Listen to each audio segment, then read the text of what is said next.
Hey everybody, it's Alan Denton.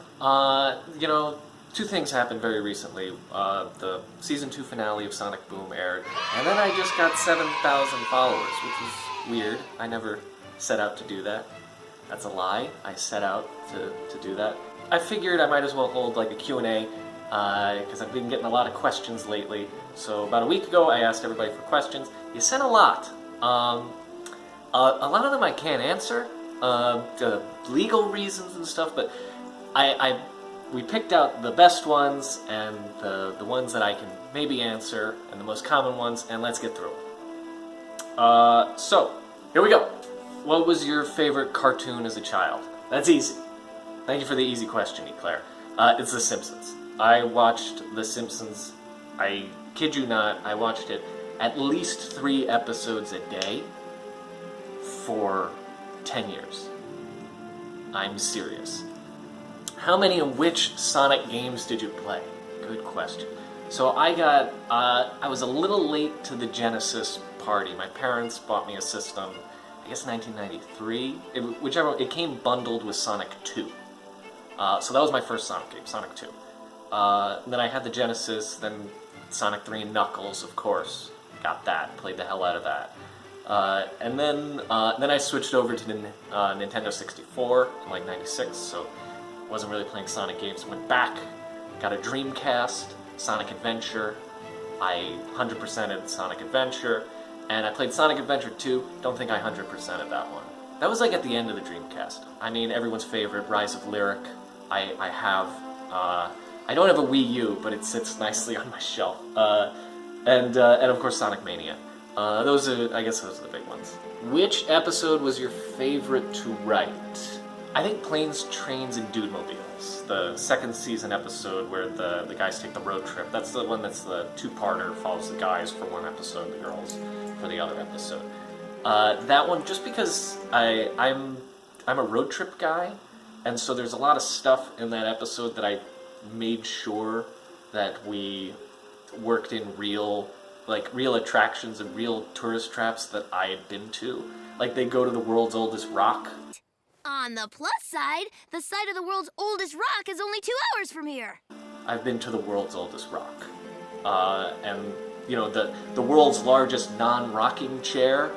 Welcome, folks, to the home of the world's largest non-rocking chair. Was based on, my wife and I visited the world's largest rocking chair. And what else was in that? The mystery hole, Tails names drops in Mystery Hole, that's the mystery spot, Santa Cruz, California, been there. What else was in that? So anyway, that was probably my favorite, just because I'm a road trip guy, and I was trying to get as many of those things in. And then also, then we had the added bonus of, we got to write new Duditude songs, which Greg and I were we're not songwriters, by the way, which maybe that comes through in the lyrics. Duditude's back, y'all! We ain't whack, y'all! We want you to hear us way up at the back wall! But, just that we felt very protective. We were like, if there's a new Duditude song, we're gonna write it. So that was kind of a thing. And then we did the Gotta Go Fast song in that one too. Jeez. We were all over the place. So that was sort of our magnum opus, I guess. Were there any episodes that were difficult to write for? Yeah. Anytime Shadow appeared, Shadow's a complicated character, and we know there's a lot of hype, we know that there's a lot of fan service to be done, but also being true to him and his character, but also making him fit within the Boom universe, which is pretty silly. It's not very silly. It's a challenge. It's a big challenge. I think we did the best we could. I think we did pretty good. Up to you guys, I guess. But yeah, 100% Shadow episodes, most difficult.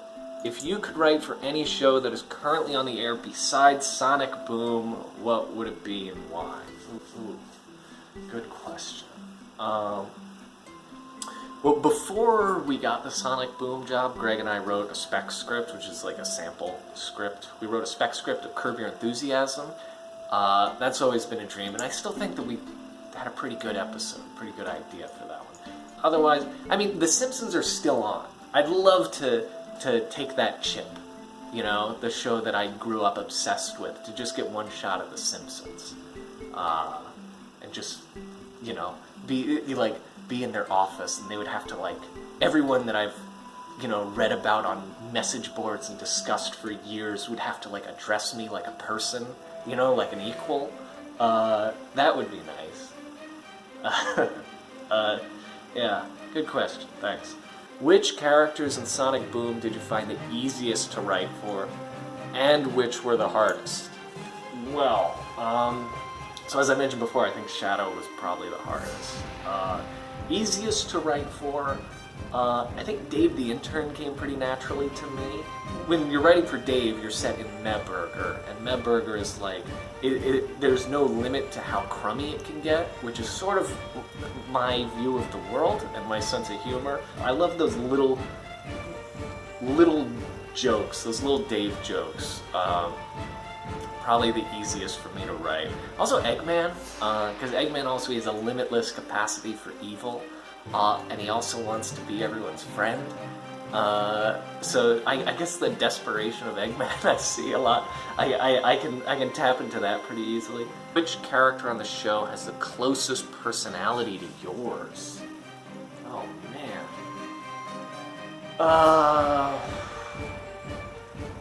I think of the main gang, maybe Amy.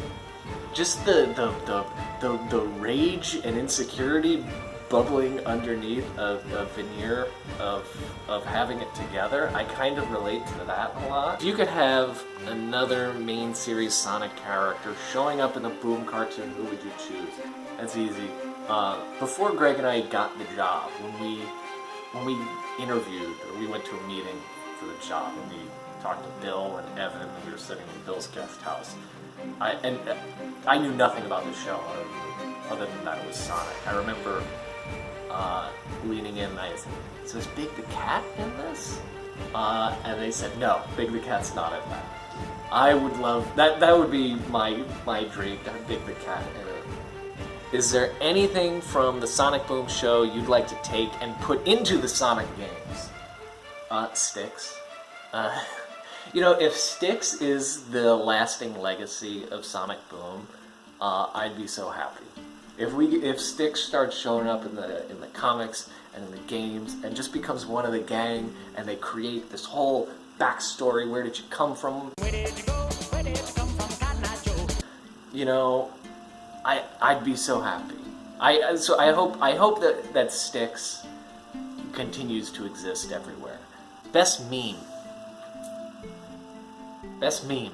I do a big Q&A, get 100 questions, and you ask me best meme. You know, we all know it's Sonic. We're all here because we love Sonic.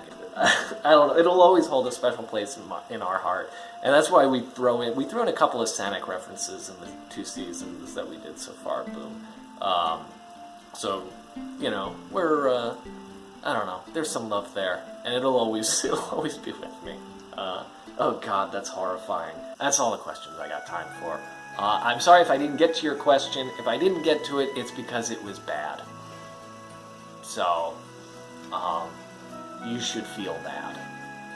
Anyway, that's the end of this. Good night, everybody.